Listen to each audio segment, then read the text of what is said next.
नमस्कार, मैं हूं सोनम विश्वकर्मा और आप देख रहे हैं आर न्यूज। देश भर में आघोषित युद्ध जैसे हालात पर कानपुर में चिकित्सा विभागों के बीच जंग। जहां एक ओर पूरा देश आघोषित युद्ध की विभीषिका से जूझ रहा है, वहीं दूसरी ओर कानपुर में चिकित्सा और शिक्षा विभागों के बीच आपसी सामंजस्य की भारी कमी सामने आई है। मामला संक्रामक रोग विभाग और कार्डियोलॉजी विभाग के बीच का है, जहां एक विभाग ने दूसरे की सीमा में दखल दिया है। सूत्रों के मुताबिक कार्डियोलॉजी विभाग में संक्रामक रोग अस्पताल की सीमा में अपने परिसर का विस्तार कर लिया है, जिससे दोनों विभागों के बीच तनाव की स्थिति उत्पन्न हो गई है। स्थिति इतनी गंभीर हो गई है कि सीएमओ डॉक्टर हरिदत्त नेमी को मामले में हस्तक्षेप करना पड़ा। मामला अब उच्च अधिकारियों तक पहुंच गया है और प्रशासनिक स्तर पर हल निकालने की कोशिश जारी है। लेकिन इस टकराव से स्पष्ट है कि जब देश एकजुटता की अपेक्षा कर रहा है, तब कानपुर में जिम्मेदार विभागों के बीच तालमेल की कमी चिकित्सा व्यवस्था पर भी प्रश्न चिन्ह खड़े कर रही है। आइए देखते हैं रिपोर्ट।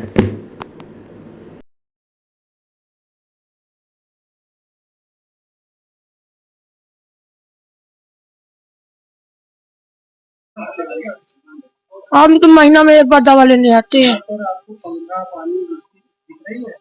नहीं, आज तो नहीं दिख रहा, इससे दिखता तो है। पंखा चलता है। इंस्पेक्शन एक हमारा यहाँ पे ART सेंटर चल रहा था। ये मेडिकल कॉलेज का पार्ट ही है ये, जिसमें HIV पॉजिटिव पेशेंट होते हैं। तो इसमें जो है करीब 200-250 की OPD होती है और काफी लोग मतलब की OPD अच्छी खासी है। लेकिन बिल्डिंग का टूटने का आदेश हुआ है और ये यहाँ पर कार्डियोलॉजी का कोई सेंटर बनना है, इनका एक्सटेंशन कर रहे हैं ये। बट सबसे बड़ी हमारी समस्या क्या है कि जो पेशेंट OPD 200-250 की होती है, उनको बैठने की, उठने की और छाया की व्यवस्था हो, पानी की व्यवस्था हो, ताकि पब्लिक को कोई दिक्कत ना आए। अभी जहाँ इन्होंने शिफ्ट किया है वहाँ पे 3 कंटेनर बने हैं, उसकी भी अभी लाइट वाइट उसमें है नहीं, चाबी है नहीं उसकी। और वो एक रेजिडेंशियल टाइप 4 क्वार्टर है, जिसके अंदर जो है IDSP वार्ड भी शिफ्ट कर दिया। जो IDSP वार्ड पहले से ही 30 बेड का था, और वहाँ 3 बेड पड़े हुए हैं, जिसमें 2 बच्चे डिप्थीरिया के हैं। और अभी आप देख रहे हैं संचारी रोग अभियान हमारा चला था। अभी संचारी रोग से जितने भी ग्रसित बच्चे आएंगे, डिप्थीरिया के आएंगे, डेंगू आएंगे, मलेरिया आएंगे या और इस तरह के बच्चे आएंगे, तो उनको वहाँ एडमिट करना होता है। तो कोई मिजिल्स में जिसको निमोनिया भी हो जाता है, ऐसे बच्चों को भी आइसोलेटेड वार्ड होता है। ये पहले से एक तरफ था, अभी यहाँ सारा सब्स्टिट्यूट हो गया है। अभी वो एक बिल्डिंग में जो उसमें बरामदे में जो है 3 बेड पड़े हुए हैं, तो 3 बेड से काम नहीं चलेगा। जहाँ 30 बेड का था, पूरा स्टाफ भी उसका काम कर रहा होगा। ये मेडिकल कॉलेज का पार्ट ही है ये, और ART सेंटर है, तो उन पेशेंट को भी दिक्कत हो रही है। तो अभी डीएम साहब से बात हो रही है, अभी इसके ऑप्शन के साथ कहीं देखते हैं कि जहाँ पेशेंट को बैठने की, उठने की, लैट्रिन की, बाथरूम की सुविधा हो जाए, क्योंकि वहाँ पे एक रेजिडेंशियल टाइप 4 में भी 4 सेंटर चल रहे हैं। तो जो एक एक कमरे में चल रहे हैं, तो एक एक कमरे में इतना गुजारा कैसे होगा? जहाँ 250 की OPD हो रही है या 30 बेड का अस्पताल है, तो 3 बेड से कैसे कन्वर्ट हो सकता है? क्योंकि अभी टाइम भी बहुत क्रूशियल हो गया हमारे सामने।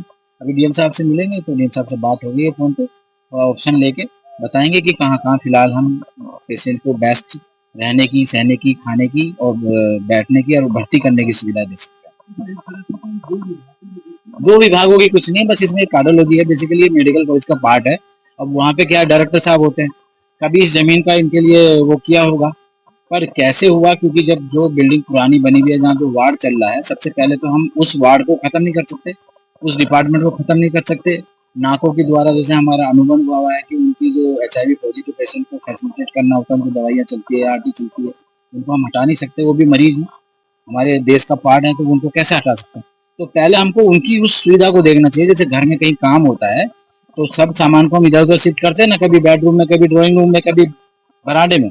ऐसे ही हमको यहाँ भी देखना है कि पेशेंट को सुविधा में कोई दिक्कत ना आए, असुविधा ना हो, पानी की, बैठने की, भर्ती करने की। और पेशेंट को फिलहाल हमको ये देखना है कि बिल्डिंग भले टूट जाए, दूसरा बन जाए, या जो कार्डियोलॉजी के का कैसे जमीन गई है, कैसे इसका अनुबंध हुआ है, कैसे जियो हुआ है, वो होता रहे। लेकिन सबसे बड़ी बात है कि जो पेशेंट हमारे इस डिपार्टमेंट के हैं, जो इन्फेक्शियस डिजीज वाले हैं, जो ART वाले हैं, HIV पॉजिटिव हैं, प्रक्रिया ये है कि अभी पहले तो ये है कि इन पेशेंट को जो आ रहे हैं OPD में, इनको बैठने की, उठने की एक प्रॉपर और भर्ती करने की सुविधा हो जाए, लैट्रिन बाथरूम की सुविधा हो जाए, और टेम्परेरी तौर पे कम से कम हो जाए। उसके बाद जब बिल्डिंग बनती रहेगी, जब ये बिल्डिंग बनेगी, कल को इन्फेक्शियस डिजीज का हॉस्पिटल भी बनेगा, तो जब बनेगा, जब ये शिफ्ट हो जाएगा।